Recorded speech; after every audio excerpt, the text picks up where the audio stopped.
What's up guys, it's Roboty here and welcome back to yet another amazing video on the channel. So for today I actually got you the best fusion deck of the meta. In my opinion, it is Invoked Shaddoll Dogma. Try and say that 4 times fast. So yeah, this is basically going to be the deck profile. Really been enjoying this deck.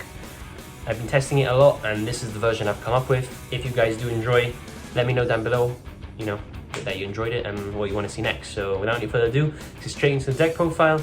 If you're new around here, please subscribe. 90% of you who are watching unsubscribed, what are you doing? Please subscribe. You'll be entered into all our giveaways and you'll be shouted out eventually once we get a bit bigger. So without any further ado, let's get straight into the deck profile. So starting off with this main deck here, we're going to be showing off the Shaddoll aspect first. We've got double Wendy, 1 Squamata, 1 Hedgehog, 1 Beast, 1 Dragon, and 1 Aerial. This is literally all I could squeeze in. This is a 40 card deck. I don't really know what I'd change from this because it is very minimal Shaddolls here just to squeeze it down to 40 cards. So yeah, this is exactly what I'm playing. The best ones in my opinion, so enough said there. For the Invoke side, of course, we've got Triple Alistair. There's nothing else to say about that.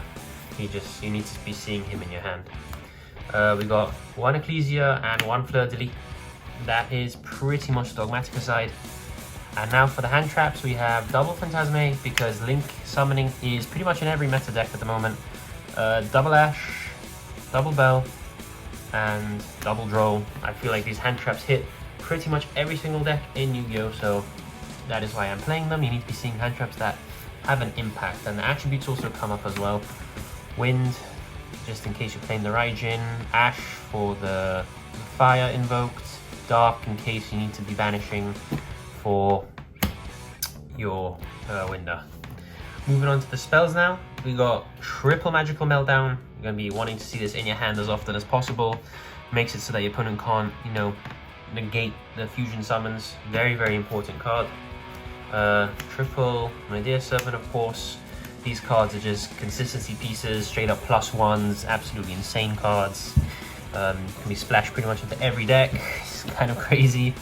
Nadir Servant, basically send one, usually Ash Dragon, add Ecclesia, Special Ecclesia, etc. Triple Shaddoll Fusion, just because your opponent controls an extra deck monster, you access your entire deck. Yep, pretty crazy. Yeah, enough said about Shaddoll Fusion. Double Invocation, again, stupid card. You can banish Alistair from the grave and whatever materials from the grave as well. Just, I can't really say much. This is the best fusion summoning deck by miles at the moment. I don't feel like Despias really add that much to the deck. I think this version is still stronger.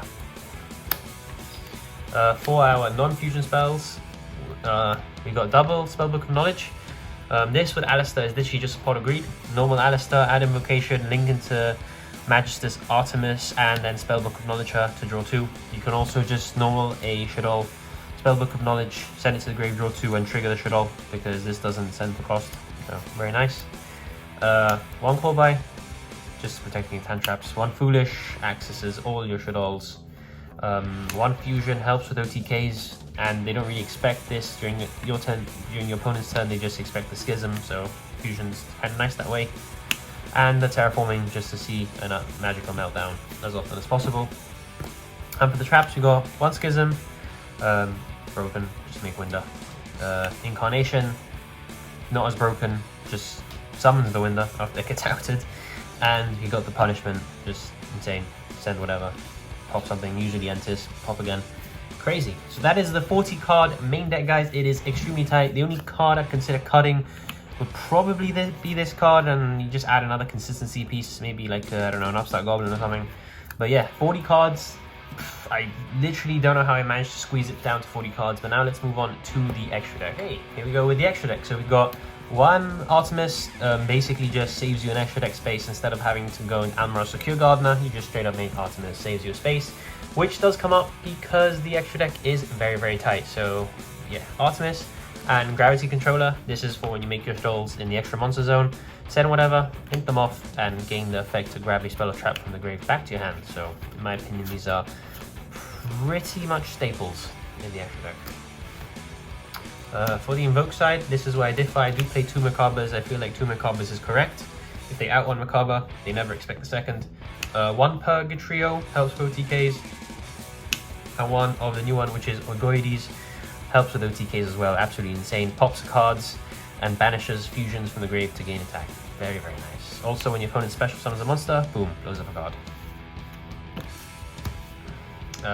The Shaddoll side, we've got 2 Winders, 2 Construct, 2 App Clone. Just keeping it very simple.